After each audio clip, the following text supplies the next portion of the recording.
We are the only country in the world where we borrow money, it never lands in Kenya, the money goes and nobody asks anything. 2 months ago, Tony, 106 billion. What happened? Nothing.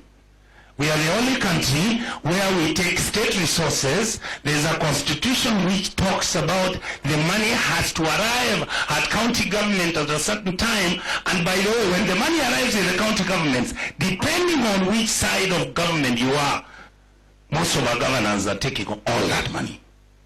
And I'm proud to talk about it because I have the evidence.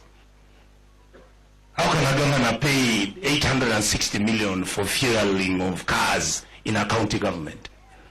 That money inafika kwa county, inarudishwa mahali.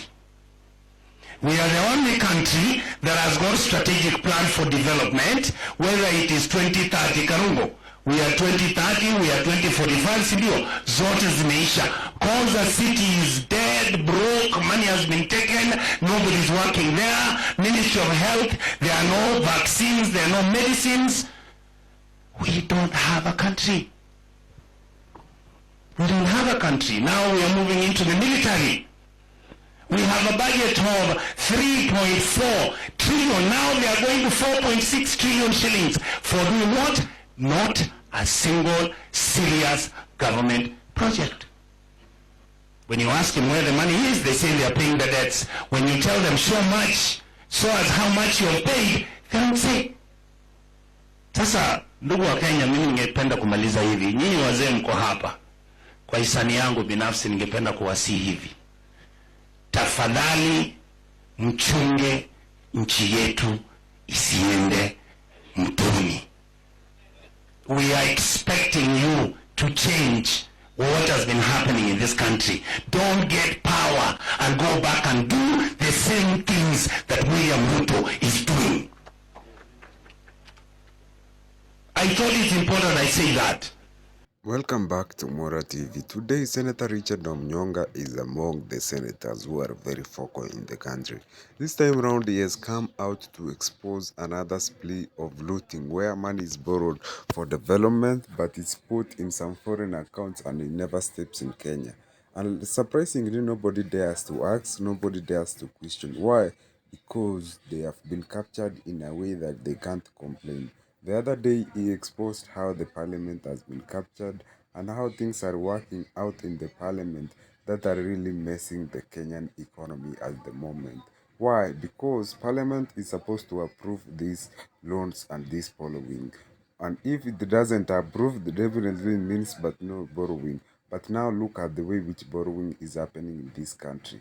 Ridiculous, and it's ongoing. Mheshimiwa Cheng, then what lessons do we learn? Because I recall that I think it was an afternoon in May of 2022, and William Ruto from the current office came out and introduced his running mate, and he said of how great he was in grassroots mobilization, that he was pro-people, that he understood what needed to be done on different matters, including the economy.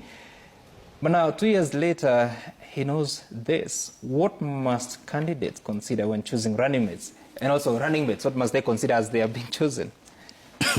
Some things. I've been so worried lately, personally, for my country.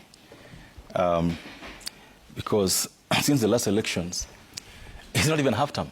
It's not even mid-term for this season of governance and administration, but the happenings post the impeachment of Rigathi has been nothing but, we've gone back to almost an election mode too soon, and the speeches from both sides, in my opinion, the speeches coming from Gachagua and company, speeches coming from the government, for me have been extremely polarizing, in my opinion, very polarizing, and not giving hope where hope was quite necessary.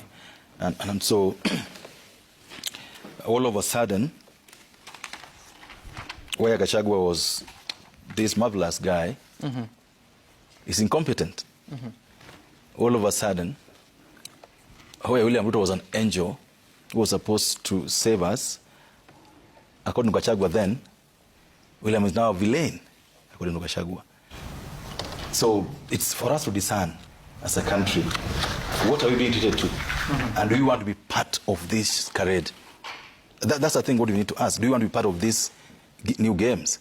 Because we've seen this before, where, you know, old friends become foes, and then one becomes a bogeyman who is going to be blamed for all the ills of government, and then the other one also blames the other for all the ills of the opposition. Right. And I think it's wrong to do that, and I would request, in my opinion, that regardless of whether Gachagua is right or wrong, I would ignore him if I was president. Okay. I wouldn't respond to him personally.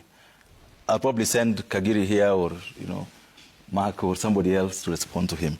But I wouldn't do what I've just seen on television. I would try to, you know, cool the tempers, cool the discussion, make it look like you're the big man in the house. Okay. Yeah, that's what I would do. Okay.